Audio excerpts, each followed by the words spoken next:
Good morning, everybody. Welcome to another episode of Coffee Hour with me, Paul Abernathy. If you've never been to Coffee Hour before and you're new and you're joining us, thanks for joining us, taking time out of your day to join us as we talk about all things electrically related on Coffee Hour, whether it's business, whether it's dealing with employees, disgruntled, whatever you want. Remember, you can always send your questions to me at paulabernathy.com. That's the website you go to. It's a portal. It's free. It doesn't cost you anything to do so. And you're allowed to post and send me whatever questions you want on whatever topic that you want me to discuss on Coffee Hour. And this is a good opportunity for you to sit in the lounge chair and chill while I elaborate on various things. Again, thanks for joining me. You can also listen to all of our podcasts and watch these episodes over on our mobile app. It's available on our website. It is free. It doesn't cost you anything. Just go get the app, and it's a free. And it doesn't put anything on your phone. All it does is it puts a little link on your phone. That's all it does. What's up? Welcome, Paul. Thanks for joining me down in Houston. Appreciate having you here. Again, as I always say, folks, let me know where you're from. If you're a fast track student, you've been in our program. If not, it's okay too. We welcome anybody here that wants to come and join us here in the morning for the coffee hour. And today's coffee hour, we're going to be talking about grounding electrode conductor installations. I had a request from a viewer who said, Paul, would I be willing to talk about that? So I will. I will try to go into that today and see if we can't touch on the majority of the installation aspect to these grounding electrode conductors. And in some of it, obviously for many of you, it may be just straightforward. You're used to it and you don't have any, this is like, this is not going to be an interesting topic, but you're able to ask me any question you want and I'll try to answer it. Let's see here. Let me follow up. And I do have a couple, maybe I'll look at a couple, let's ask Paul's here. As you can see, I get tons of these things. As you can see me scrolling through these, literally hundreds of these, and most of them I answer in an email or something like that, or they end up being a podcast or something. But we will see if we can get to a couple of those as well as any questions you might have. Good morning, Frank. Thanks for joining me. Yes, it is almost Friday. We're getting there. It seems since I started working back out of the office here in Virginia, these weeks they seem to just flow quick. Things go by extremely quick. Red Dog, what's up? Fast track student all the way out in Los Angeles, California. Charlie, good morning. Welcome. Thanks for joining us again this morning. So like everybody's pretty much from YouTube. And so, but we are running up over on our Fast Tracks tube is they seem to have got it all fixed. And so it looks like that's still working. And I'm double check it real quick while I'm here just to see if folks are on that platform. Absolutely. It's still working. And it's a slider, which allows you to delay it, speed it up, whatever you want, that type of thing. So let's see here. Miles joining us. Good morning from Pittsburgh, chilly Pittsburgh. Master's exam is tomorrow. Feel way more confident after completing your Fast Tracks program and watching your morning sessions. Well, good, Miles. Here's the deal. Here's the what is it? What is it that one with Will Ferrell in it? That movie. He goes, "Here's the deal. I'm the best there is. I'm the best there ever was. Nobody's messing." I don't remember what movie that was, but it was funny. It was, you got this. Go in there confident. It's not about whether you're going to pass. It's about what the record is that you're going to set. It's a mindset you have to be in and go into, and never give up. So regardless of what happens, you're gonna look at them and you're gonna be like, all right, well, I'll be back to nail it again. Or you just knock the roof off while you're there. Some people test well and some people don't, and so just get focused. But what you need to do is at this point, if you're testing tomorrow, then there's no second guessing. At this point, you know it or you don't. And the only thing I recommend the night before is to, maybe if you're you can go watch some of the videos over on Fast Track's Tube, watch a few electrical videos, but don't get too deep in anything. Talladega Nights, that's what it was. Talladega Nights. And just relax. And you know what? I tell people all the time when it comes to exam prep, the night before, look, if you know it, you know it. You're not going to learn it overnight. Otherwise, people wouldn't have studied, right?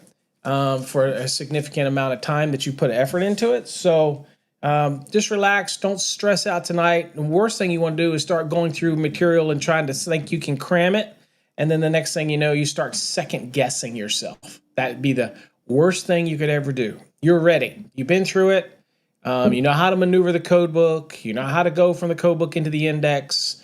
You know how to use a table of contents. You know, you got this.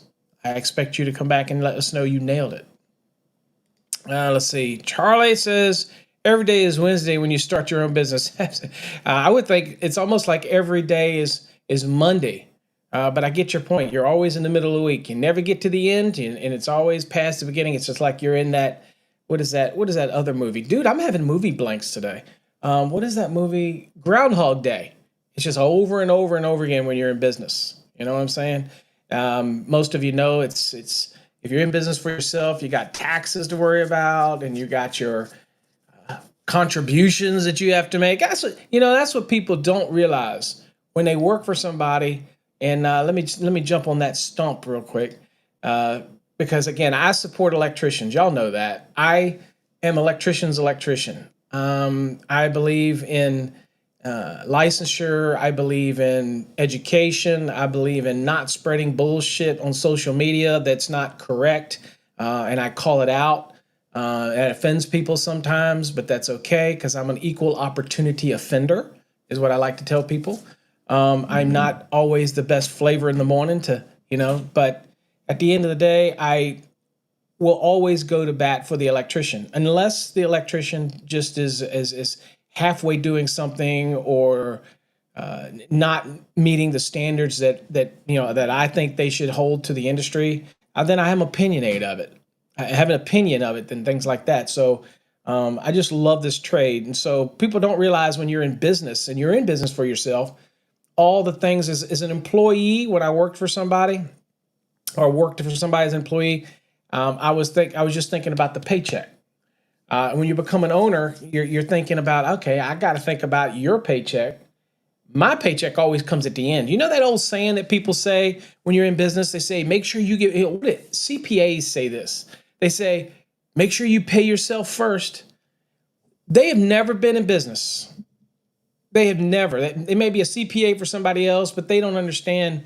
You, as a business owner, you'd never pay yourself first, because I need to make my vendors whole. I need to pay my bills. I need to make sure that I'm paying my people, because they're not going to come to work or they're going to get disgruntled and everything's going to go downhill from there.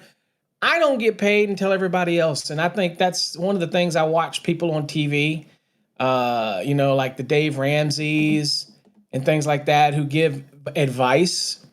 For example, they'll give advice, don't use a credit card. That is probably can be good. It depends on who you are, right? For your business.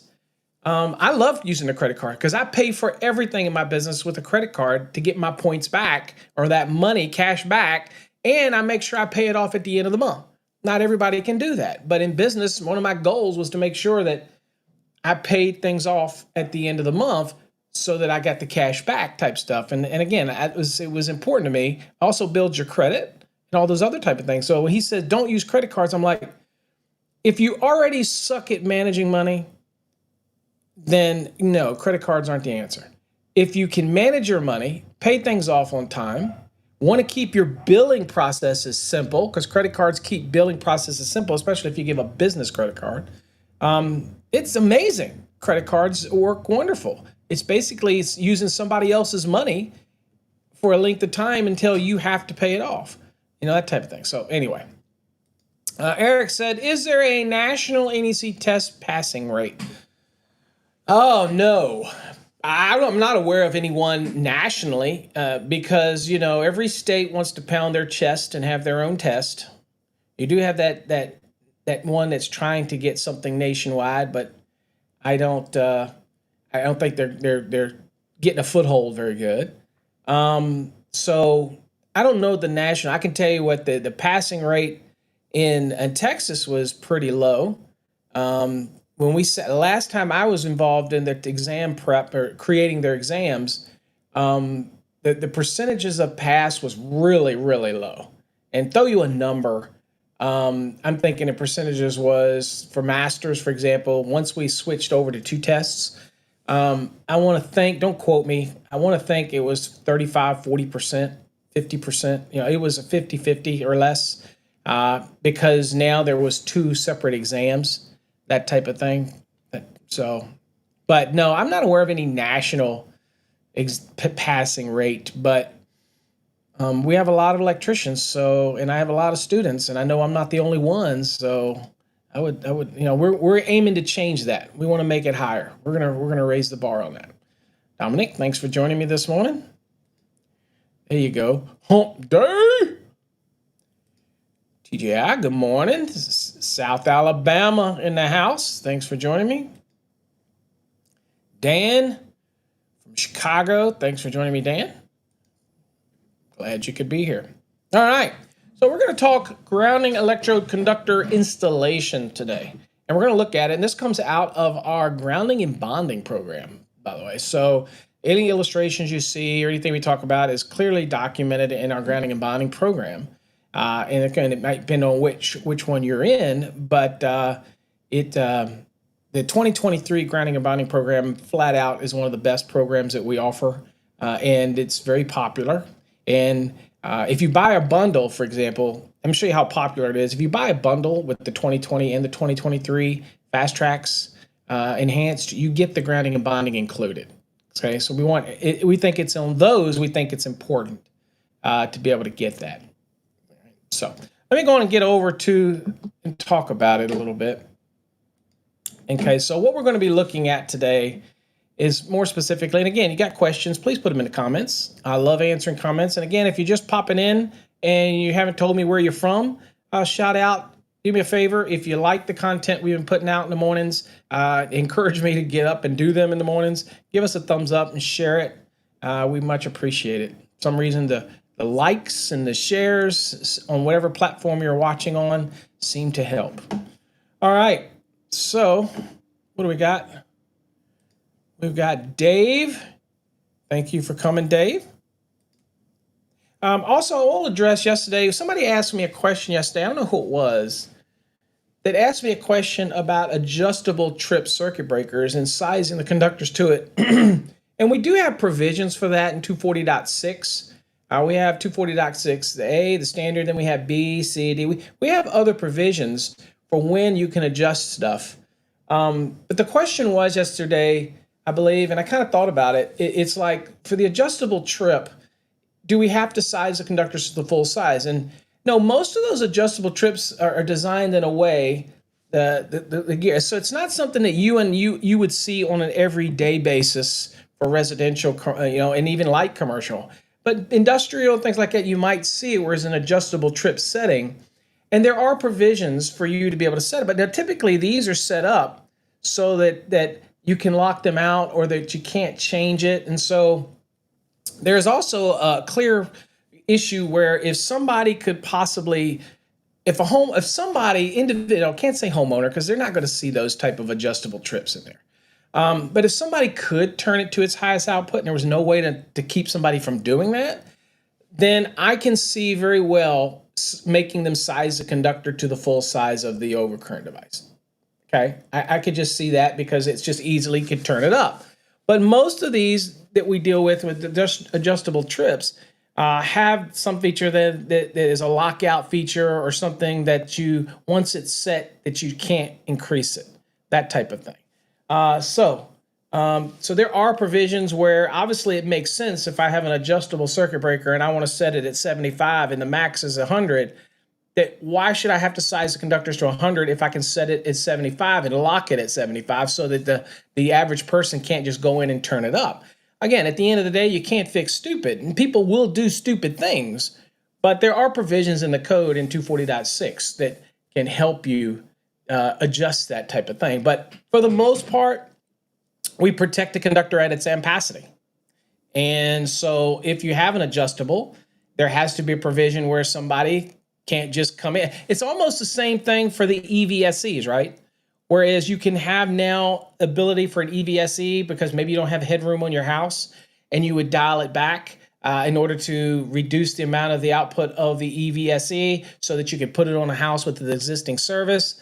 And you're thinking, well, I can have this mechanism that allows me to dial it back, whether it's electronic, remote, whatever it is in the equipment. If that is there, then it has to be in a way that the homeowner can't come in and just say, oops, turn it up, that type of scenario.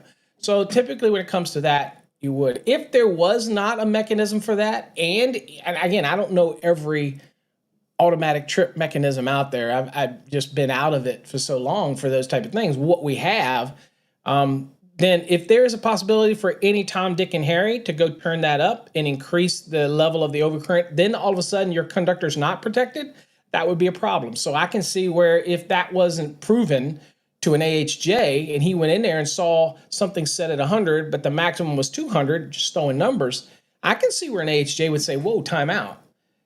So show me that this cannot be turned up or the procedure for what would have to take place for you to turn it up. In an industrial environment, that's no big deal because they do this stuff all the time. As long as if they've got, it's like saying, if I've got a 200 amp panel, people say, you mean I can't run 100 amps to that? Well, a remote distribution panel could have a 200 amp main breaker. The panel could be rated 200 amps. Could I only put 100 amps worth of load to it? Could I size 100 amps? Yes. Okay. Because now that's just a disconnect on the load side. You see what I'm saying? I still have to protect the conductor at its ampacity on the supply side. You get what I'm saying? So somebody asked that, and was that you, Charlie? And so, and there are provisions in that. So that's the one thing I wanted to point it out. So if you go look at 240.6a, you go look at 240.4b, when you don't go over the 800 amps, you see a provision in there for adjustable trips. And at the end of the day, we have to make sure the conductor's protected at its ampacity, and there's no way for Happy, Harry, whoever to go in and be able to turn it above that. They would defeat the purpose. So most of the manufacturers that make those devices are pretty good at making those adjustable trip modules and how they can keep somebody from just going in and just turning that crap up, okay? Now, if an industrial guy does it that knows how to do it and he knows that it's only rated for 100 and he turns it up to 200, well, again, you can't fix stupid, right? It's just that's part of your everybody's training. You know what I'm saying? Hopefully I covered that. I did see it, so I wanted to make sure I did cover it. Carlos, Fort Worth, Texas, heading to Waco for a slab roughing. Dude, do videos, man. Do some videos. Put it on TikTok. It looks like TikTok is probably going to be saved. Y'all know I can't stand TikTok, but it looks like it's going to be saved. Give them an extension or something like that. And I'll get into the lesson because our lesson's going to go pretty quick. So we're just enjoying the morning, having a conversation. Hopefully you chime in. Let me know what you thought. This is what Coffee Hour is all about. I will get to the lesson or what we'll talk about. But TikTok. I love the platform. I love how it works. I love how simple it is. I don't like the behind the scenes people that the moderators because, dude, I get banned for everything. I'm just saying. I guess because I'm a loudmouth and I spout off stuff. But and everybody's skin is so thin that when you say something back to somebody, then it all of a sudden gets banned for bullying or something like that. I mean, grow up, okay? That type of thing. So anyway, yet they'll put pictures on there of I've seen naked pictures pop up on my feed. Don't judge me. But I seen naked pictures pop up or something, and I'm thinking, y'all let that on there, but y'all won't let me tell somebody that they're stupid because of something they post because I'm bullying them. Anyway, I would love for it to be taken over by somebody else. I would love for Elon to take it and treat it just like he does X, although I can't stand the X platform. But I love TikTok's platform. So that's why it's not going to go away. Too many millions of people. Too many people use it. And things like that are just not going to go away when 170 million or 200 million people. This is not going to happen. Good morning, Manny from Wyoming. Thanks for joining me. Glad to have you here. Adam, what's up in the house? You are most welcome. I try to pass on. Again, here's the thing. Here's the thing, Adam. You have to wade through all my BS and my talking and my ranting and my all this other stuff. You got to filter through all that to get to the learning, but that's just me. I can't change me. That thing. That's right. Pints of coffee. Damn straight. Okay. Anthony, you know what? You one of those guys that are always the last one in the room and grab the seat in the back, right? Are you one of those guys? Because those are the kind of guys that I call on seminars. Okay, everybody thinks I'm gonna call on the guy in the front row, and so they stay away from the front row. When I'm on seminars, I'm doing the stage thing. Back when I was doing a lot of that, I actually would point to people in the back. I was like, and they would be like, "Are you one of those guys? Or are you one of those move your way to the front row kind of guy?" Anthony, I did get your email. Sorry, I am so behind on emails transitioning here. I promise you, I don't have a brochure. I would say print out the CMECP pages on the website, all that kind of stuff, and print out the pages and give it to them that way. We have not created a brochure yet. Good news is we will create a brochure and everything as we focus more on the CMECP. I'll tell you, folks, the CMECP has never been something that we've overly promoted because we don't just want everybody in the program. We only want the elite. And so we have just let it be passive. But in this year, I'm hiring an executive director just for the CMECP program to take it forward, that type of thing. And we're going to be doing more marketing on that type of program. Okay. So Eric says, speaking of social media, I have a YouTube channel, all about industrial motor controls. Post a link to it in here. Let people get to it. Share the love. Damn right.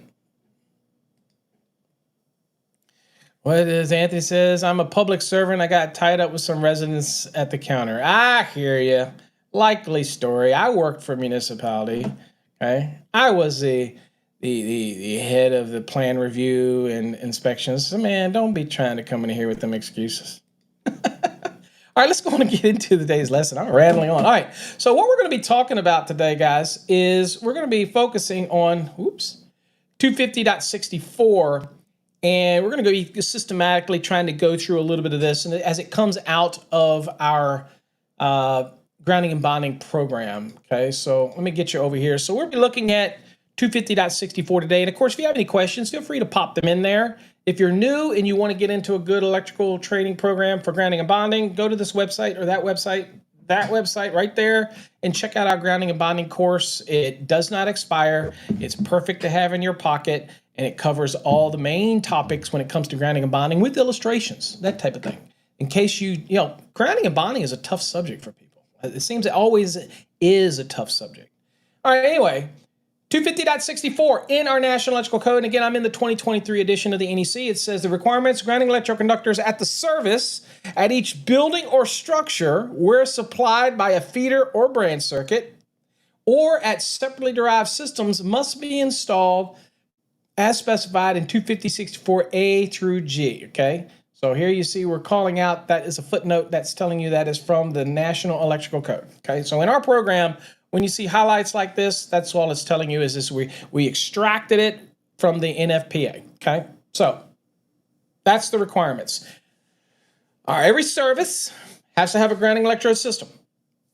Each building, detached structures that you're supplying with a feeder or a branch circuit has to have a grounding electrode system. Now, the exception to the rule for branch circuits feeding a detached structure, if it's the only thing you're going to be putting in there is a couple receptacles or lights, and you run a branch circuit out there, that doesn't matter whether you ran a 12-3 and you had technically two circuits with one shared neutral, or you just ran one 12 circuit, a UF 12-2 or whatever. If all you're doing is some lights and some receptacles and you're not going to be putting in an overcurrent protected device in there, and all you're doing, you still got to have your disconnect there. Still got to have your 225 disconnect. Okay, under feeders, outside branch and feeders. Still got to have your disconnect means, which could be a snap switch, okay, by the way, at that building.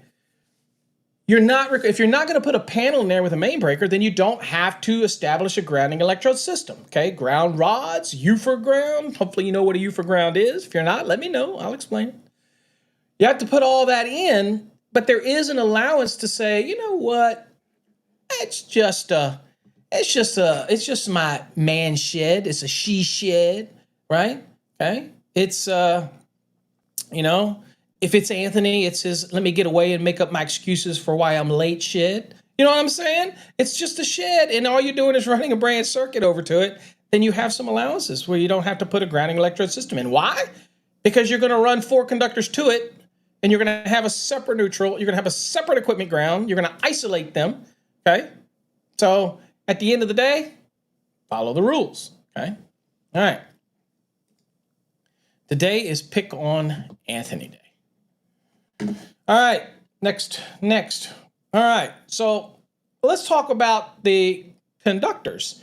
Now, we're all extremely familiar with copper, right?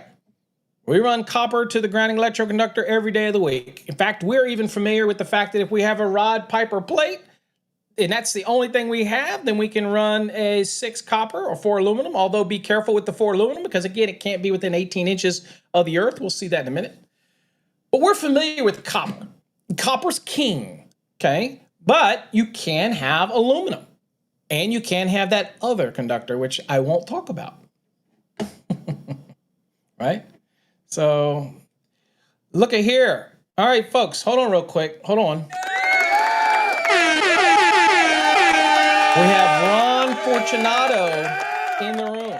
Now, why is that important? Because Ron is our latest CMECP. How about that? Congratulations. If you want to know about the program and you want to know whether it was tough or not, and if Ron had to wait a little longer than normal. All right, it's enough of that. Enough of that clapping for you, Ron.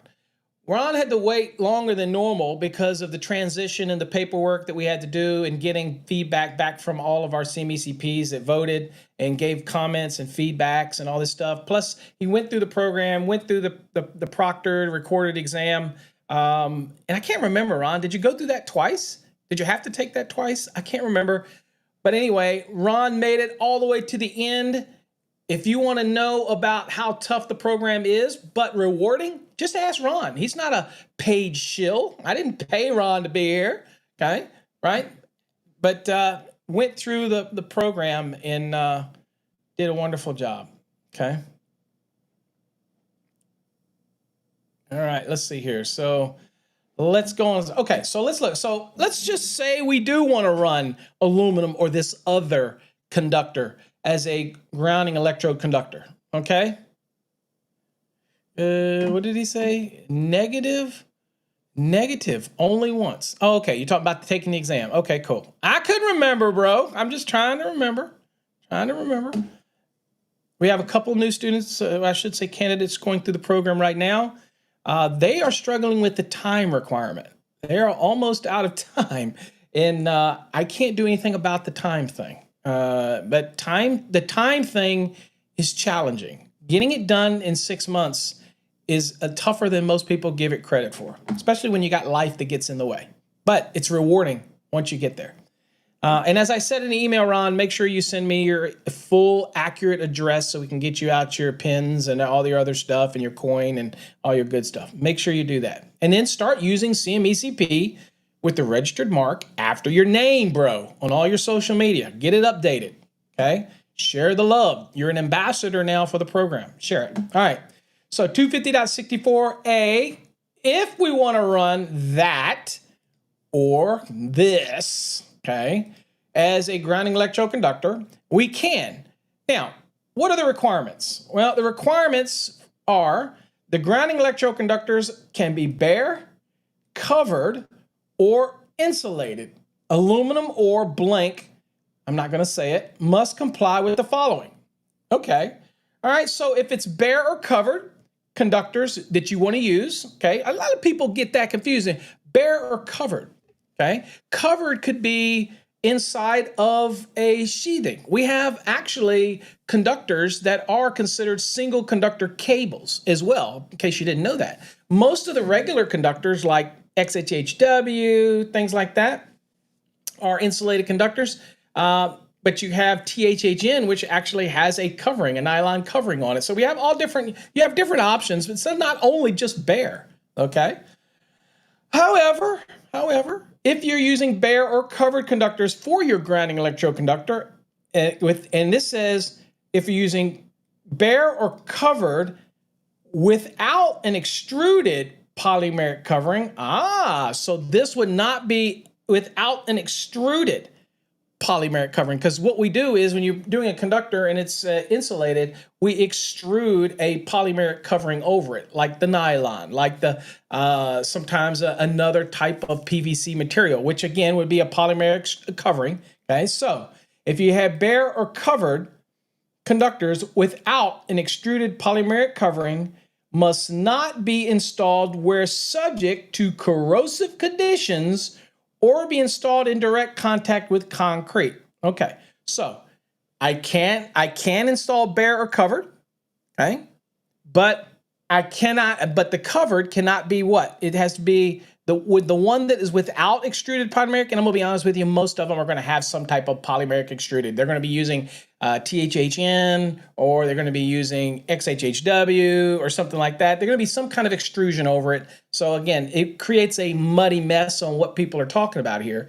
But the vast majority of people will try to run the bare. And if you're running aluminum, bare, all of that type of stuff, it cannot be installed where it's subject to corrosive condition or installed in direct contact with the earth. Okay, so there you go.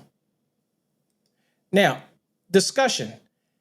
As can be seen from this section, bare or covered aluminum or that other conductor, grounding electroconductors are not permitted to be used if the conductor will be in direct contact with the masonry, right?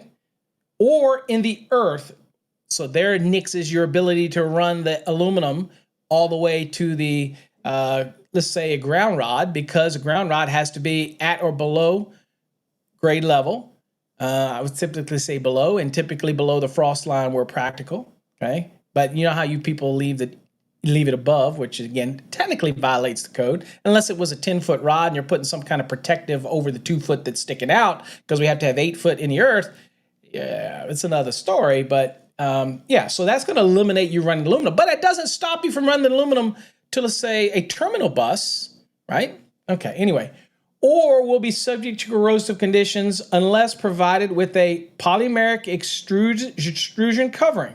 Okay, all right. So you notice it says up here that you can't run bare or a covered conductor without the poly extrusion covering. Okay, where it's subject to corrosion. But again, you could use one of the conductors that's insulated that also has the polymeric extrusion over it. Okay, good. Another example would be just nylon extrusion over a insulated conductor. That's be fine. And it says the restrictions are on bare or covered aluminum or that other conductor stem from concerns that the conductor will corrode and fail without the polymeric protective covering as a barrier to the actual conductor. Okay, so this is the insulation and the covering that's extruded over the insulation in that location. Okay, so very common for people, to be honest with you, it's very common for people to run THHN, THW, THHN, THWN-2 or XHHW for this application and run it down. Some people might even run an RHH or an RHW-2. They have those with covering and non-coverings. But it is a polymeric extrusion over top of the conductive material, so it is covered. But we're not running bare aluminum, and we're not running the bare other thing either that I'm not going to talk about. Okay, not going to talk about that other conductor today. Okay, not going to do it. I'm not going to end up in trouble again. All right. Now it says Article 100 includes the definition of conductor, covered, and the definition indicates that the covering is not suitable as an insulation. Okay, and we know nylon, for example, is not an insulation. It's just a covering. Okay, all right. So many types of covering can be used by wire manufacturers on conductors because this section simply requires a polymeric covering and no level, quality, or minimum performance level is included in this requirement. The installer and electrical inspector should verify that the polymeric covering is suitable for the environment and intended purpose. Well, let me tell you something. I can promise you that polymeric, I can tell you, for example, that PVC is very resistant, okay? Very resistant to the issues of corrosive environments. And we also make coverings where we would put a PVC covering over something, or we would put something like a thermal set, which is a cross-link polyethylene covering over. All of these things, if we choose to do that as a manufacturer and give you that, and there's single insulated conductors, which has a conductive material, has an insulation, then it has a covering over that, is very resistant to corrosive conditions, okay? So again, manufacturers can furnish all that information if you're wanting to run a covered conductor, okay? Not just an insulated, but a cover, because it makes it very clear that what we're talking about is not really the insulation, but the covering, okay? Which typically would have no insulating value, all right? Anyway, manufacturers will furnish you this information. I can tell you that we will at Encore Wire furnish you that information if necessary. Now, what you're going to see is this is a detailed graphic. I'm going to share this graphic with you. So here's a graphic, and we're just showing you 1, 2, 3. So this is showing you all of the requirements here. Let me bring you back to the code. Okay, so here's what we've got, right? Damn it. There we go, right here, if you can see all of them. So there was the one we read, okay? And then you've got a second caveat for these grounding electroconductors. Again, we're talking about what? We're talking about aluminum or that other conductor that is not copper. Is 2, it says terminations made within outdoor enclosures that are listed and identified for the environment shall be permitted within 18 inches of the bottom of the enclosure. So what does that mean? So you have this first rule that says you can't run, you can run bare, covered, or insulated aluminum or that other conductor that is not copper, okay? But it shall comply with the following. The first one, it's just reminding you that bare or covered without any polymeric covering, okay, can't be installed in concrete or the corrosive condition or the corrosive material, okay? Can't be installed in the earth, okay? It's aluminum, all those type of things, right? Okay. That's number one. Number 2, it's saying, you know what? When you make these terminations, I'm going to let you make these terminations within 18 inches of the earth, okay? Because in a minute, you're going to see that you can't, right? But external to buildings, outside. But here it's saying, you know what, though? If you do run it and you come up into an enclosure, like a transformer enclosure that is already rated for the environment, it's an outdoor enclosure, NEMA 3Rs or whatever, it's saying, okay, look, if the enclosure's rated for it, then you come up into it and maybe they put the lugging or the terminations down lower than 18 inches because of the equipment and it's rated for that environment. You're like, well, how would I comply with the next one that I got to do, which is, terminating within 18 inches of the earth? How do I comply with that? Well, okay, no problem. If that outdoor equipment enclosure is listed and identified for the environment to which it's being put, and God, you would hope it would be, because that's where it is, then you're going to be permitted to have those conductors where? Within 18 inches of the bottom of the enclosure, whatever the bottom would be. Okay? So that's a provision right there. And then the third one is, if I can scroll it up enough that you can see it, right here, it says, okay, granted, okay, we got these rules, we got this rule now. I'm going to let you go lower than 18 inches because you're inside of an enclosure that's rated for the environment. Okay. Last one, it says aluminum or that other conductor other than copper, conductors external to a building or equipment enclosures shall not be terminated within 18 inches of the earth. Okay, so this is outside. This is not in the enclosure. So you're going to be limited so that you're not going to be terminating within 18 inches of the earth. Now, this does not say that I can't take an aluminum grounding electroconductor from my service outside and put it on a bus, okay? And you say, well, that aluminum is showing. Okay, well, aluminum, if you terminate everything right, aluminum is very, very resistant to corrosion, believe it or not, beyond the initial corrosion where it starts to get this covering on it, this patina. After that, it actually helps to preserve the longevity of the connection. It's just at the connection we have to worry about the metal-to-metal contact, and a lot of people want to use things like no-locks and all this stuff that we use on aluminum conductors, which, by the way, is not required by the National Electrical Code. It says if it is employed, it can't be detrimental to the conductor, can't be detrimental to the installation. But if you want to use the antioxidant compound on aluminum, go for it. It's your choice. unless the manufacturer of the equipment demands it. It's totally however you feel. If you're an AHJ and you require it, you're overstepping your boundaries. But you know what? That's for the electricians in your area to fight. Okay. So anyway, there we get some allowances. Now, here you see just some extra commentary that's talking about things like that. And the one that I like is this one.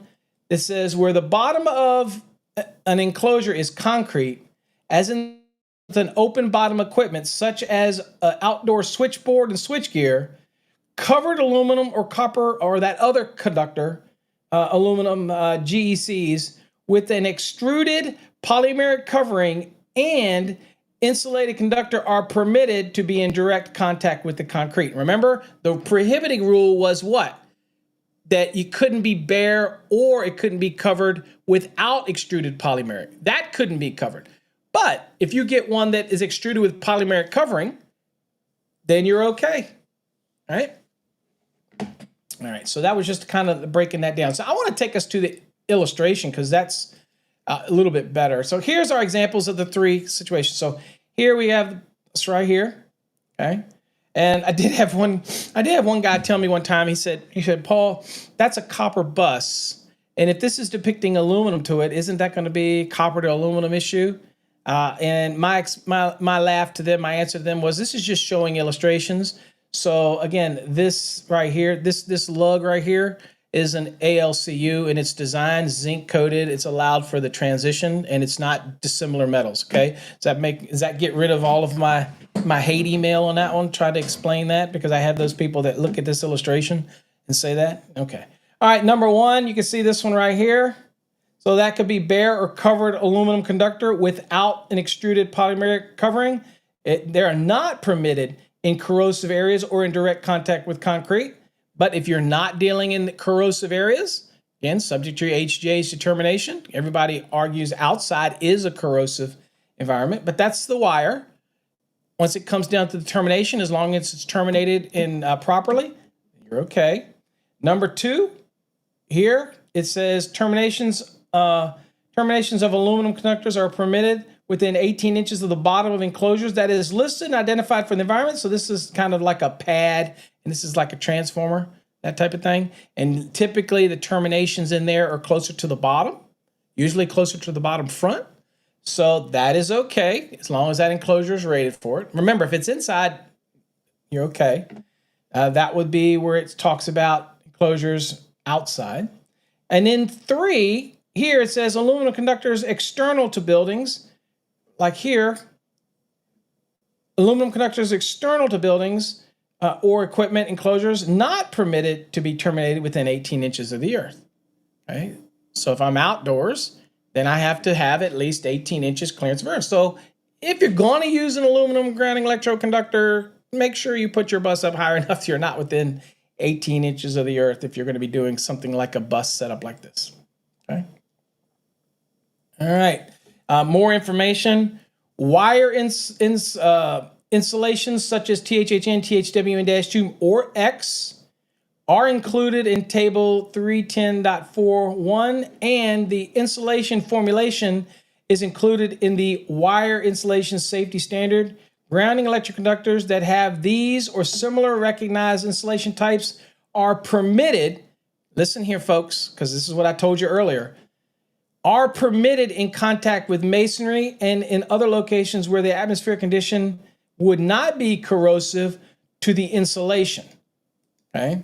Areas close to the ocean. So this is a recommendation we tell people about this. If you have areas and you're close to the ocean, and similar areas may have heavy levels of salt in the moisture in the air and could constitute a corrosive problem for insulated aluminum or that other conductor other than copper that are not otherwise adequately protected. So this is why in some jurisdictions, when Anthony's down near the water or somebody's near water, then they might say, you know what, I know what the code says, but we're in an environment where it's an elevated corrosive environment because of the salt content in the air. And that is where you get manufacturers recommend and say, you know what, that example, it would be okay to use things like antioxidant compounds on aluminum terminations. Why? And personally, my personal opinion, and I hate to get personal on it, But if I was doing work near the ocean where I knew there was a high level of salt, I would recommend antioxidant compound on both copper and aluminum on terminations. That's just me. People say, what? On copper? But yes, I would. And only thing you want to make sure is that the antioxidant compound you use is adequate for the conductive material that you're using it for. Years ago, it was not. The other thing to be aware of is today they're more petroleum based, and you could have a manufacturer of equipment that say not to use a petroleum based product on their equipment. So, got to read the instructions, got to follow the instructions, and follow all that kind of stuff. But just little things to think about. Okay. All right. Another acceptable insulation example of acceptable insulation is conductors with an insulation designation that includes the W. THW, hardly anybody uses that anymore. THWN, you're really not going to find that anywhere anymore. Just THWN. I think Southwire still uses that on its reels from 14, 12, and 10. The coil packs. But most everybody today is going to be using THWN-2. That type of thing, or XHHW-2. And it's still the W's, but they're significant. Now, why is it significant for this to be -2 on these products in a wet location? Because with the 75-degree rating for adjustment and corrections when they're in a wet, they don't get to use the 90 for adjustment and correction unless they have the -2 after it. And that goes the same for XHHW as well. Okay, even though it has 2 H's, it's still only going to be 75 in a wet. It needs that -2 to be 90 in a wet so that you can do adjustment and corrections from the 90 if you need to. Okay. Let's see here. On the water, if you don't, it will oxide in a month. Yeah, and I'm okay with the oxidation of the surface oxidation, right? But we're worried more about the terminations. And so to be honest with you, I sat on a panel for this. If I torque a conductor properly in its termination, and I torque it properly, that there is going to be a situation where the metal-to-metal contact's not going to be degraded whether you use antioxidant or not, right? And any other corrosion that you may get around it is not going to be short-term detrimental. Long-term, it can be detrimental to the surface and cause other problems. Of course, with steel, if it's got, doesn't have protectant on it, it's going to rust and other things are going to break down. It's kind of like your enclosures, the bottoms start rusting out, whatever, because they're coated, so they're steel, but they might have a electroplated coating on it, and then that starts to get scratched up or whatever, and then they start to rust, and the next thing you know, it just deteriorates. Yeah, I mean, I don't want to tell people what to do, but if you're in an environment that is a high salt environment near the ocean, like, as an electrician, I don't want to come back. Be honest with you. People think, well, I want the service call. I don't. I want to install it and I want to be done. And so sometimes taking a little extra protection or a little extra precautions, okay. So people say, this is a great example. Here you go, folks. Here's a great example from me going above code. There you go. I tell you, code is the bare minimum. You want a good example of going above code? Okay, well, go to an area where it's a lot of salt water and a lot of salt in the air and things like that. You see it stack up on windows, that clouding. It's salt. Salt's corrosive, things like that. Okay, then here's your above code recommendation. Go ahead and use an antioxidant compound, So that type of thing. So, zinc does. So that's the thing today. Most of the stuff today, the terminations, because of the metals, are using the zinc, and zinc does not. And so again, that's why we tell people it's all about the connection today. Really, it's all about making that metal-to-metal contact and that type of thing that we're worried about. And it's not so much the zinc, it's the oxygen and stuff that gets into the conductor where it actually makes a connection. And if you don't torque it right, you can create arcs in there. And that type of scenario. So it's all about torquing, things like that. But if you're in freshwater areas like that, there's no significant need to use the antioxidant compound for what I'm saying about. Only in areas where you might have a high salt content. But that's just me making a statement. Not saying that's code, not saying that's anywhere published. That's not saying us as a manufacturer of wire and cable is going to tell you to do that. No, we're not. But again, it's just a couple things to think about. Okay. Let's see here. Let me get back here. Make sure I at least get my topic. I'll look if I got time. I'll go over some of the comments So keep them coming, but we'll make sure at least get past some of this information here this morning. Okay. All right. So there we go. All right. So A2. So we looked at A1. Okay. We got deep into A1 for the moisture for all these terminations. So let's look deep A2. A2 says terminations made within 18 with outdoor enclosures that are listed and identified for the environment are permitted within 18 inches of the bottom of the enclosure. So I'm able to make them in those type of things. Now, again, you have NEMA rated enclosures and that type of thing. And you have like type 3R, NEMA 3R, which is just an enclosure rating, that type of thing. Well, then you can, in there, you could make those grounding electroconductors that are the aluminum or the other one that says copper in it but is not. Then you could make those connections within 18 inches of the bottom of the enclosure as long as the enclosure is listed and identified for the location to which it is being used. And of course, the third one, as we said, is for aluminum or this other conductor external to a building. Here it says that it's okay, but it must not be terminated within 18 inches of the earth. Okay. And people say, well, what could that be from? Well, you could have other things like moisture, you could have snow, there's other things that could bring that up and cause additional issues, but the code is what it is, okay? A lot of times people want to say, well, what's the rationale? Let's go back 50 years, 30 years, 10 years. It's like, no, the code's the code. It says it right now. It's not going to do you any good to go back and look unless you just want to be a historian, and that's fine. I don't have the time to do that. So I'm just like, the code is the code, that type of thing. So if installed external to buildings or not in an enclosure as covered in the number 2 we said above, which was inside of an enclosure, it says aluminum and this other conductor that is not copper, grounding electroconductor, are not permitted to be terminated within 18 inches of the earth. The concern here is that in order to be terminated, the aluminum or that other conductor material must be exposed to the environmental conditions. As a safeguard, such terminations must be 18 inches or higher above the earth.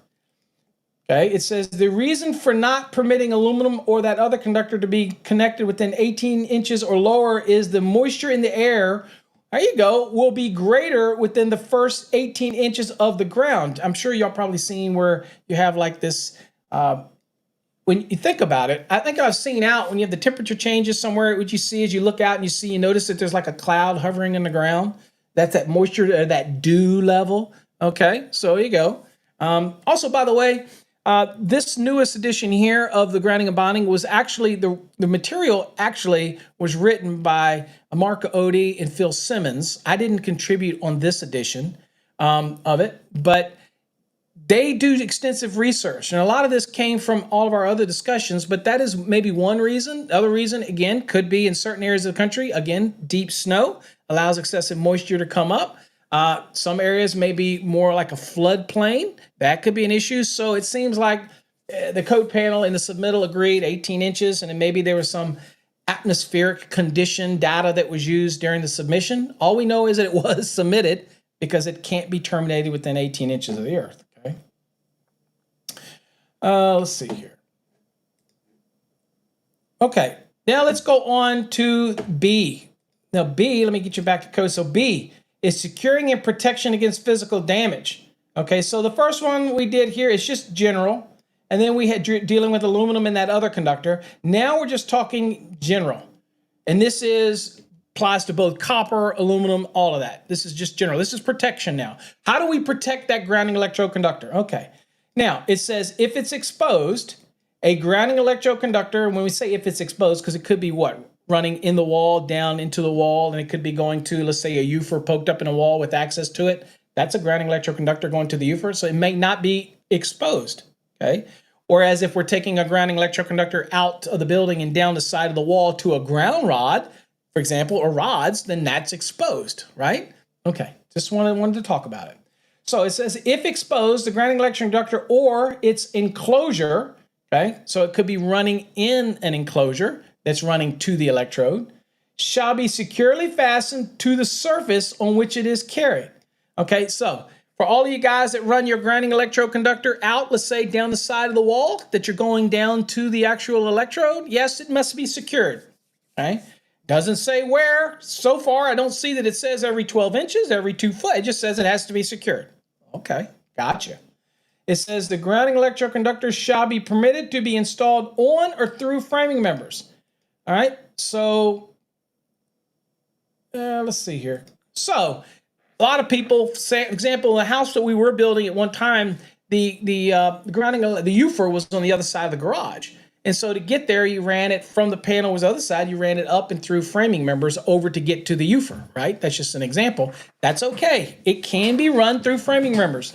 Now, we want to keep it as short as possible, but at the end of the day, can it run on or through? Absolutely, it can, all right? All right, now, let's talk about damage. So we're running a grounding electroconductor. Now, let's say it's not exposed to physical damage. Me and you know that there is no definition, and I can already tell you folks, I'm going to go over my hour today. So get some more coffee if you need to. Not exposed, this will make Anthony happy. Okay? But that just means Anthony's going to be late for his next meeting because he's going to be here for this one. And so he's going to be always perpetually late, it seems. Okay, so not exposed to physical damage. It says a 6 and larger copper or this conductor or this conductor, okay, not exposed to physical damage shall be permitted to be run along the surface of the building construction without metal covering or protection. Okay, so if it's not exposed, I'm running a 6 and larger, 6 gauge and larger. If I'm installing it, and notice it doesn't say 6 solid, it could be 6 stranded and larger. If I'm running this and it's not subject to any physical damage, again, we have no definition of physical damage, by the way. We have not been able to get that into the NEC because, again, you have a bunch of code people that sitting at the table and we're all like, well, what's the physical damage? I mean, how do we define it? Okay, so, and then, of course, there's later in the code, there's what's called severe physical damage. And so we don't define that either. So I look at it as if it's likely to be damaged by just every day somebody walking along that could damage it. Not crazy Mary or wacky Bob who comes along with a hammer. We're talking about, is it in a location where it could be just physically damaged by just being there? I use that as my threshold. Again, remember, you have to do that and the HJ has to do that. And we have to use common sense because there's no definition of it. So if I'm running it down the side of a building, right, and I'm running it in the corner, or I'm running it in a way that there's really nothing around it, then look, you're a pretty piss poor AHJ. If I'm running a 6 gauge down to a ground rod and I'm running it out the building and I'm running it down the side of the building on the side, maybe 2 feet, down to rods. And I'm going down, I'm gonna dig a little trench into the ground to get it over to the rods. So it's all below grade, right? Okay. I have a little bit of 6 showing. No driveway on the side, it's just grass. I have heard inspectors go, that's subject to physical damage from a weed eater. What kind of weed eater are you using? I'm just saying. Are you using the metal ones? Okay, again, we can't protect everybody from this cell. But the likelihood that that is really subject to physical damage is slim and none. Slim and none. I'm just saying. Now, as I tell people, if it's on the side of my house and my driveway runs along the side of my house and my wife or my son was driving, it is subject to physical damage the moment they pulled into the driveway. I'm just telling you. I've seen them. I've seen the front end of my cars. All right, I'm just telling you. Everybody has to make their own decision on that. But again, being subject to physical damage versus something that's not. Another thing that I usually tell people when it comes to physical damage is if I'm running something like, if I'm running UF over to an outdoor unit, or I'm running UF or I'm running NM down, let's say as a whip, and I'm running over to the water heater. Everybody wants to protect that. If I'm running it behind the piping, or if I'm running it behind the water heater, or I'm running it behind the equipment or something like that, is it really subject to physical damage? No, because you would have to tear the crap out of the equipment to get to it. And by then you can't fix stupid. So we have to use common sense. Okay, enough of that. So let's say that it is not subject to physical damage. Then my 6 gauge running to the electrode does not have to be protected. It's fine. Okay. Now, what happens 6 and larger? Now, what happens if it is exposed to physical damage? So this is when it's not. If it is exposed to physical damage, or you make the determination like, yes, Mr. Abernathy, your wife could run into that running down the side of your house, and I think that it is subject to physical damage. Okay, well, then 6 and larger, copper, this conductor, or aluminum grounding electroconductors exposed to physical damage shall be protected by rigid metal conduit. I recommend you not do it. Intermediate metal conduit.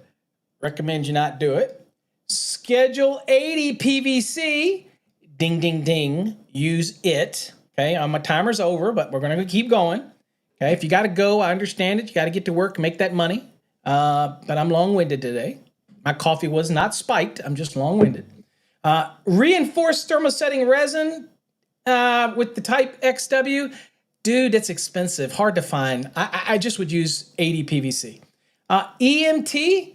I do not recommend you use EMT unless you're going to use the aluminum type EMT. That creates other problems. Or cable armor. So they do make grounding electrode conductors that have a single conductor inside of an armor.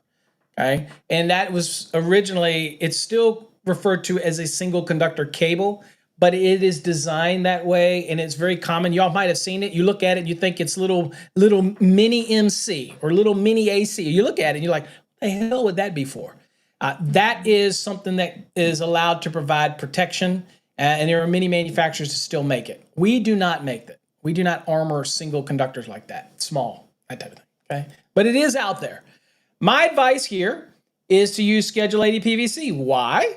Because if you use any of these others with a ferrous raceway steel, then you're going to have to bond the GEC at both ends. Okay. Now, one end, if it goes to an enclosure, ultimately they're all bonded together anyway. You don't really have to do anything. Some people think you got to put a bushing on the end and loop it through at the box. You don't. And I clarified that with all the committee members at the last hearing that we were at, because it was an argument and Ryan Jackson put in something and it went over the whole committee's head. And I was like, guys, all Ryan's asking is, do we have to put a bushing with a lay-in lug in the panel? If I'm going from a panel into an EMT down to an electrode, I got to bond the grounding electroconductor at both ends. If it's a ferrous raceway, is the one end, do I have to loop it through a lay-in lug? And the committee said, yeah. And then I said, what? Wait a minute. The GEC has to go to the bus. The bus has to be bonded to the enclosure. The enclosure is bonded to the raceway. It's already bonded together. So I'm already connecting to the other end of the GEC. Then they were like, we went out in the hall and they were like, oh yeah, that makes sense. That's okay. Yeah, you're right. But that doesn't help us on the other end where it gets down to the actual electrode, which you can put a fitting on the end that will physically connect the raceway to the grounding electrode conductor. Okay. That's if it's ferrous. All right. So that's why I say just run Schedule 80. You got to worry about it. I'm just saying. All right. Next. What if the grounding electroconductors are smaller than a 6 gauge? If you got questions, again, put them in the comments. I promise you I will get to them. Although I'm not going to go into any new topics. So if you want me to elaborate on something else, not going to do it. Okay, I'm on a focus here. Recommend it, as I told you, send it to me for a topic for a future coffee hour. Okay. All right. Now, smaller than 6. It says grounding electroconductors smaller than a 6 shall be protected by RMC, IMC, Schedule 80 PVC, RTRC, EMT, or that cable armor style that you can buy today. It's still available. So again, I'm going to recommend, and obviously 6 and smaller is not an option. You're going to protect it. I am going to recommend, again, Schedule 80 PVC. And no, I'm not getting any money from the PVC industry. I'm just saying makes total sense. Okay? I'm just saying. All right? And the next is number 4. It says, in contact with the earth. Okay? So grounding electroconductors and grounding electrode bonding jumpers in contact with the earth shall not be required to comply with 300.5. So that's the depth requirement. So again, make it clear. And I have people that send me this. Well, wait a minute, Paul. When that GEC goes into the ground over to the ground rod, doesn't it have to have 12 inches of cover or 18 inches? No. Does not have to. Okay? So there you go. Or 305. Now 305, just so you know, That's dealing with these other type of installation, and that is over 1,000 volts, and we're not covering that. We're focusing on 300.5. That is the depth of cover table and the rules for that. Does not have to comply with that. It doesn't say just the table. It says it does not have to comply with 300.5, period. Okay? But shall be buried or otherwise protected if subject to physical damage.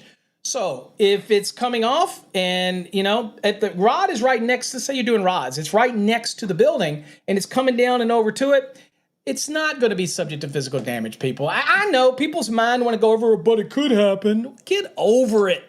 We could be hit by a meteor tomorrow, okay? We could be invaded by aliens tomorrow, okay? Trump could get elected again. But he did get elected again. 5 more days. God bless America. All right. Who did I offend on that one? All right. So anyway, there you go. All right. So next thing we'll talk about is continuous. What does that mean? All right.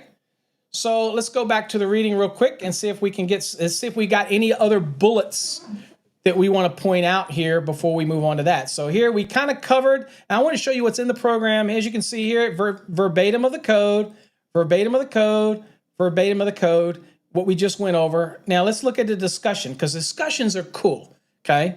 The discussions are this. It says, for what we just talked about, it says, a number of significant safety requirements are included in this section for installing grounding electric conductors. Note that the requirements apply where the conductor is exposed, okay? Exposed. This term is defined in Article 100, includes the space above suspended ceilings. Hey, that's exposed, okay? So it is broader in application than where the conductor is just simply visible. Did you know that? That above a suspended ceiling that allows you access is still considered exposed? It's not concealed? Okay, anyway. As a result, oh, wait a minute. This is that thing I wanted to point out here. Note as well that the rules apply to conductors that are exposed to physical damage and not exposed to, that are exposed to physical damage and not exposed to physical damage. What? Let me see. Let me read this again. Note as well that the rules apply to conductors that are exposed to physical damage and not, the rules apply to both those that are exposed to physical damage and not exposed to physical damage. Still, these rules have to apply in how you would run them. Okay, we covered that. Let's see here. And again, it's just a reminder, we have no definition of what physical damage is. The degree of physical damage and all that type of thing is really up to your AHJ and you to determine that. But again, we have to use a little common sense. I know people say that common sense isn't there, but we have no choice. We have to try to use a little common sense. Now, the one we just talked about, exemption, again, saying you don't have to meet the requirements of 300.5. That's depth of cover and all that for conductors in the earth. We don't have to meet that, okay? And again, 305 is for over 1,000 volts. Okay, we're moving on to the continuous. So let me get back to the code real quick and share this tab. So here we go. So we're talking about the continuous nature of your grounding electrode conductor. Okay, we have these comments that people have. Now let me see if I can get a few questions real quickly before I go on. Anthony says, Paul, can you touch later on how to calculate pulling a cable assembly through a raceway based off 53%? No, that's a pull calculation that you would have to do. And I'm going to tell you this, Anthony, what they need to do is the easiest thing to do with that is to forget that it's a cable and it's now a single conductor. And now they just follow the rules, the pulling rules that they would follow from their manufacturer will give them advice. That's not an NEC thing. They just can't, you have sidewall pressure issues. You have the pulling tension, which is really going to be based on the conductor itself, whether it's copper or aluminum. NEC doesn't really get into that. That's an installation thing. But you can demand that the engineer do a pull calculation. If you're going to pull a cable in a raceway, then you are going to have to treat it as if it is, you still got your fill, and you're still going to treat it the same way you would be pulling a conductor in there. So whether it's one end. Now, the only caveat when you're pulling a cable is, I'll tell you this, and I get this a question a lot, is how do I keep the armor or the cable from pulling away from the conductor inside of it? Well, you're going to have typically strip off a certain amount of conductor, leave the cable, and you need to do what you can do to mate the two together, whether it's a lot of tape, whether it's duct tape, whether it's whatever binding tape, whatever you need to do so they pull as one, because you're pulling it based on the conductor.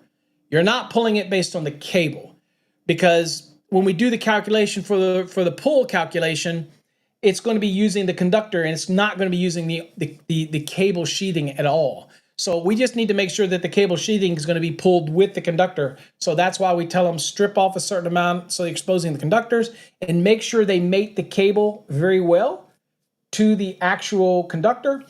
Not exceeding the 53% will take care of itself, but I tell them to do a pull calculation, treat it the exact same way they would be if they were pulling single insulated conductors. Treat it the same way, okay? Let's see here. Let's see what we got. Catch up real quick because I want to make sure I catch it up. Anthony says Ryan Jackson also made a PI, other silly equipment over. Yeah, we all make PIs. I don't know. Yeah, he probably was addressing something somewhere in there that he didn't agree with, and we all do that. And Ryan's a great guy, so if he submitted it, it is probably something wonky that we need to change, and I hope we did change it. If it's something that Ryan sent, we obviously would have discussed it in that scenario. Ryan's not on code panel 5. Wish he was, because I think he's the kind of mind it would be great for us, with us all on code panel 5. I feel bad that he's over on 17, although he likes it. But God, 17, those people drive me crazy. All right, so let me go back here to okay, so let's look at continuous. So we got our joining electrode conductor, and now we're going to run it continuous. So it says, except as provided in 250.30A5 and A6, and of course that is dealing with you're dealing with separately derived systems, right? And it has some allowances, exceptions, and stuff down here. So except for those, and except for, again, this is also falling under .30, so that's separately derived systems, okay? And again, except as provided in 250.68C, okay, which is talking about the water pipe and 5-foot connections and all that. Other than those, okay, other than that, the grounding electroconductors shall be installed in one continuous length without a splice or a joint. If necessary, splices and connections shall be made as permitted in the following. So this is a classic example in the code where it says, okay, other than those allowances for separately derived systems, or maybe if you're making connection where you have the water pipes and sections of water pipe or things, other than those, your grounding electroconductor needs to be continuous, unbroken. But then it proceeds to say, well, look, if it's necessary, if somebody came along, and not that they would, but some copper thief came along and stole your grounding electroconductor and only left you a little bit, maybe it's going down to a UFER, then again, that is something that you got to look at the HJ and go, bruh, what am I going to do, bruh? I got to do something. I'm not going to dig this thing up. I mean, it wasn't me that cut it. Okay, that's just an example. So you have some allowances here if it's necessary. So you have to make your case, because the general rule is that it's continuous. It is not spliced. Oh, by the way, I should have touched on this. Remember when I said to the grounding electroconductor that it going to, and then it said ranged bonding jumpers? This is a good example for me to bring this up. Folks, when you run your grounding electroconductor to your ground rods and you stop that first ground rod, it does not have to be continuous through the first ground rod and continue it on to the second. That is not what this rule is saying. It's not saying it has to be. The grounding electroconductor actually stops at the first. The reason you're having to put the second is because you can't show it's 25 ohms or less. So you just default it to for that. So a lot of people say it has to be continuous. Let's say you're running 6, because 250.66A says you can. If I'm running it through the ground rod, the clamp, and I'm running it on to the next one, the grounding electroconductor is from the service grounded conductor terminal position to the electrode. That is your grounding electroconductor. From that electrode to the other is a bonding jumper. It's connecting the two electrodes together to act as what? To act as one. Okay. So I have a lot of people that say, oh no, you can't splice that 6 that's going through the first rod to the second rod that's 6 feet away. That's got to be unbroken. No, sir, that is not true. It's to the first one. The second one's a bonding jumper. When they're bonded together, they act as one. Okay. Encourage you to go read 250.50 and read all those nuances that are involved because they're acting as one. Okay. Can I have just one? Absolutely. As long as I can show 25 ohms or less. And can I use an ohm meter for that? No, you can't. Okay. I'm not even going to elaborate on that. No, you can't. All right. So number 1 says, okay, look, splicing of the wire type grounding electroconductor shall be permitted only by irreversible compression type connector. Okay, so give me some irreversible compression type connectors. Boom. And they have to be listed as grounding and bonding for grounding and bonding equipment, and they probably will be if they're going to be used for that type of application. Check with your counter person and your local supply house because they're the most knowledgeable people you're going to have in that building when it comes to hopefully the products they have. If not, contact the manufacturer or by exothermic welding. We're not talking Home Depot. Or by exothermic welding process. Okay, so if you're the guy that loves to do the exothermic welding, boom, exothermic weld it. As long as you have enough to do it, then you're good to go. That's acceptable. So an example where they didn't give you enough grounding electroconductor, you got 2 options here for the wire type to extend it. Okay. Next, I can use sections of bus bars shall be permitted to be connected together to form a grounding electrode conductor. This is very common in switchgear, where in order to get through the switchgear, they have buses or sections of buses that are going to be for your termination of your grounding electroconductor, which ultimately is going to connect all the way back to the grounded conductor or the grounded conductor terminal bus or position inside the switchgear. A lot of times that is made up of sections, a bus bar, and that's okay. Next, bolted, riveted, or welded connections of structural metal frames of buildings or structures. All right. So again, if you're using, for example, the structural steel to extend the grounding electrode conductor or extend the connection to earth, then it can be through bolted, riveted, and welded connections. Remember, we're not using that structural metal steel as an equipment ground. We're using it as a grounding electrode conductor or an extension of the earth connection. Okay. Whereas we may have the rebar connected over to the in-ground steel, or we might have the structural I-beams connected to the concrete encased electrodes, or we might be using the allowance where I'm using the building steel to extend my connection if the water pipe's coming in the front of the building and I need to bond it, but I have everything else is back at the back where the UFers and all are. Then I have metal buildings, not the coverings like the sheet metal coverings, but we're talking about structural, okay, or the metal framing of the building. And it is continuous to the front and it's connected through bolts and rivets and welded points. Okay, then I can use the structure to extend that connection. Again, we're not talking about equipment grounds. We're talking about extending the connection to earth as for grounding electroconductor connections, that type of thing, okay? And then lastly, we says threaded, welded, brazed, soldered, or bolted flange connections to metal water piping. So obviously, this has to do when we're making that connection down to the water pipe connection, okay? Whether we're trying to make it within 5 feet of the point of entry or longer than that, we're permitted by the code where you can see it, okay?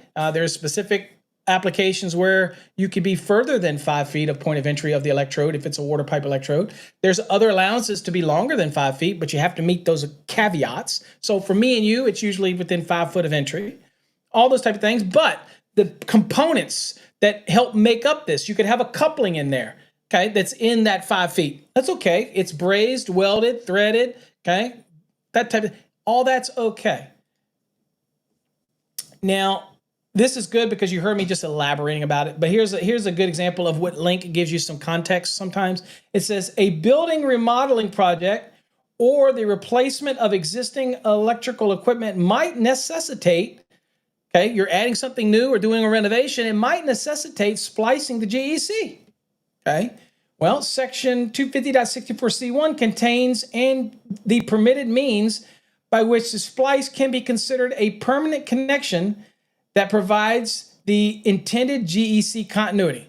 Okay, so you have some options to be able to do this, right? Makes sense? Okay. All right.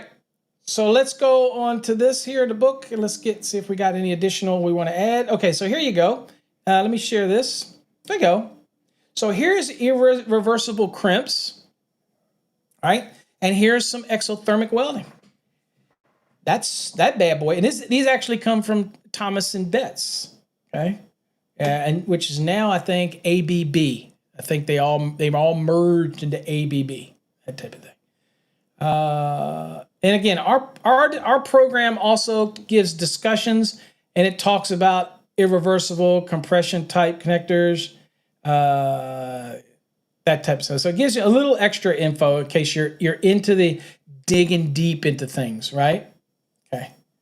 All right. And there you go. There's an example, a picture of where you have a bus bar that's extending. So they're connected together. Okay. And there's the example of a building's framing. That's all part of the structural framing. Okay. Looks like this is a groundwork section, doing all the groundwork. This one here. Okay. All right. And then here is some examples of brazing. So you see where all these brazing and these connections, whether I connected right here, let's say I'm just using numbers. Let's say the 5 foot of point of entry. I don't know where it's coming in, but if I was doing it and I was connecting to this piece of piping, brazing, soldering, all this kind of stuff. I guess it's all of that, welding, those type of things, the flanges that fit into it, male, female flanges and all this stuff. All of that is considered okay, fine, for as far as that connection. All right. Okay, so we're going to end on that one because 250.64D, which is talking about what we do with the grounding electrode conductor when we have separate enclosures, a single enclosure, multiple enclosures, how we run it to the electrodes, what are our options. That's going to be tomorrow's episode. We're going to cover in depth 250.64 because that's extensive and there's 3 different options that we follow when it comes to setting up our grounding scheme, whether or not we're when we have the electrodes or we have different, to kind of give you an example of that. Let's see here. Here we'll be talking about things like that, where we have the CTs and you end up having multiple disconnects.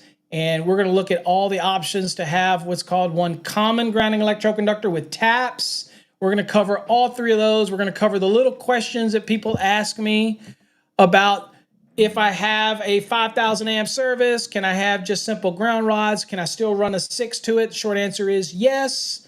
Okay, it doesn't matter that it's the 5,000 amp service when it comes to using the allowances of 250.66A, but we're going to show you how to run whether you have multiple enclosures and things like that. That's what's going to be on tomorrow's topic. All right.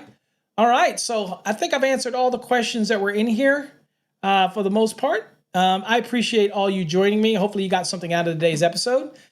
Tomorrow, come back and bring your questions. If you have topics, email me so I can be prepared for your topic, and maybe I'll be able to pull up something to explain it, maybe visual, makes you happy. Again, if you want to get Fast Track's tube, it's 50% off. I know some people contacted me and said the coupon wasn't working. I apologize. Jeff's in charge of that, and it expired, and I didn't know about it. So it's 50 OFF at checkout. It's not our courses. It's over at Fast Track's tube. Okay. So if you're not familiar with what that looks like, I'll just share that with you really quickly, just so you got an idea. This is Fast Track's tube over here, and it doesn't look right because I've got my screen too big. But here's where we're actually watching, over on Fast Track's tube, watching the video, that type of thing. Okay, doesn't look good. I didn't size the screen, but anyway, you get the point. So again, if you're interested in any of that, 50% off. Use 50 OFF at checkout, and you can get 50% off your annual subscription over at Fast Track's tube. All right, folks. I appreciate you. Thanks for sharing. Thanks for joining me, taking time out of your day. Have a safe day. We're almost there. After today, we got one more day, so get out there and make that money. Take care. God bless.